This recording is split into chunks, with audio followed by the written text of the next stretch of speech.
Ohio State, Notre Dame, Saturday night, 7:30 Eastern Time, NBC. We will be there. We will be on the sideline in Notre Dame Stadium. The Once Upon a Saturday tour is headed to South Bend. I am so excited about this. I cannot tell you how awesome it was the first time I ever went to a Notre Dame game as a young child growing up in the South, never thinking I would get to do that sort of thing. So now we get to go up there and we get to see one of the biggest out-of-conference games of the season.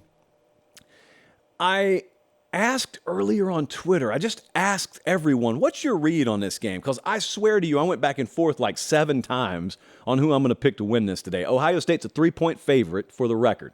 And if you're into totals, 55.5 right now. They played last year. It ended up, Jesse, what was it, 21-10? I think the final was. But it was really close in the fourth quarter, and Ohio State tacked a couple of scores on late, and that was in Columbus.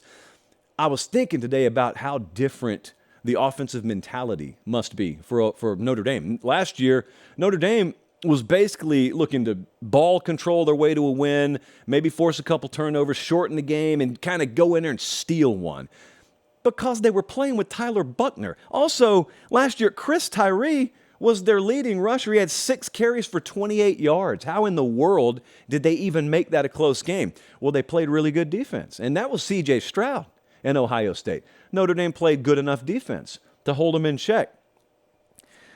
That is not the case this year. That does not have to be the approach for Notre Dame this year. Sam Hartman is a very, very good quarterback. It gives Notre Dame the quarterback edge in the game, at least from 1,000-foot's view. Now, when you get on the field Saturday, anything could happen over a 4-quarter game.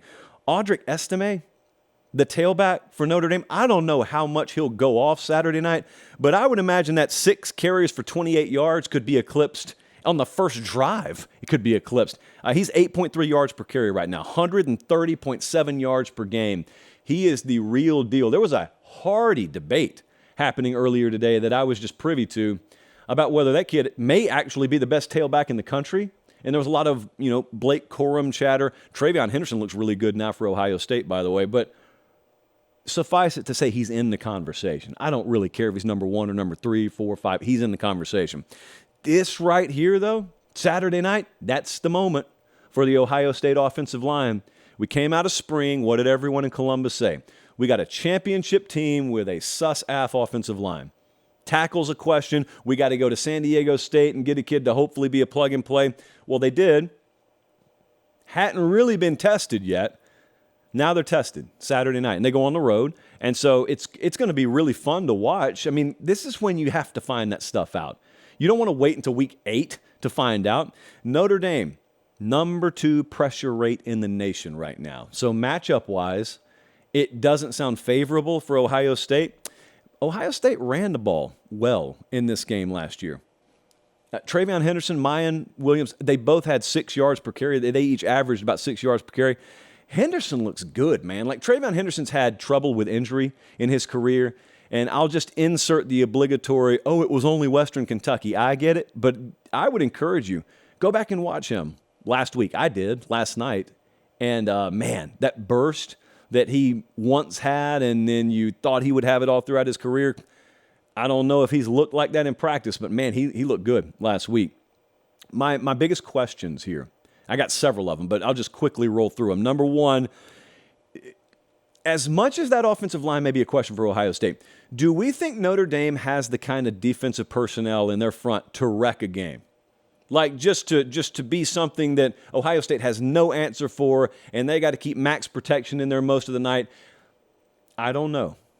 That's what I wrestled with today, because that would be the answer, ironically, with all this offensive talk. That would be the answer to Notre Dame taking over the game. Number 2, I wonder if this turns into a slugfest. I wonder if Ryan Day is comfortable enough and patient enough to let the game come to them. Because I think Notre Dame could be fairly aggressive in the passing game. They should be. They should be, because they've got the quarterback to do it. But sometimes when that's the case, they'll end up putting the ball in the air and you got a shot to pick it off. And Ohio State absolutely has the defensive personnel to do that. And so, what if that turnover situation, what if those possessions get tilted +2 in your favor? You don't really have to do anything fireworkish or overly special offensively. That's a question I have. And also, if you do go to the air, if you do try and utilize the weapons you have, if you're Ohio State, could be any of a number of them, but do they have a wide receiver who takes the game over? I know everyone looks at Harrison. Cade Stover at tight end's been really good, but Emeka Egbuka, Fleming, Carnell Tate, like any of those guys in a one-off setting have a potential to go off. So let's take a look at what Vegas thinks.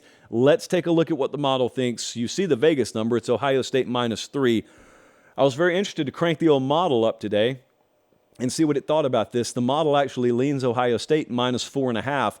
So I told you I went back and forth like 7 times. I can make a really good argument for both sides. No money will be wagered by yours truly on this game. Where I landed is the place you land when you're trying to see around a corner. So I'm really high on Ohio State. I'm going to pick them to win the game. I'll pick them to cover. It is not because of what I've seen from them so far. If I were going off what I've seen from these teams so far, I'd lean Notre Dame to win. I almost lean them to win anyway.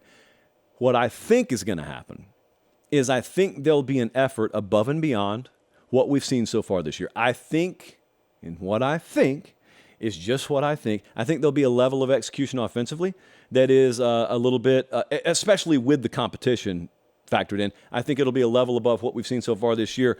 And look, defense can win the game for them. Defense can absolutely win the game for them if it's a game played in the upper teens, low 20s. That's the kind of team that Ohio State has this year. I'm high on them for a reason. I think the players are there, even if it hasn't necessarily come together.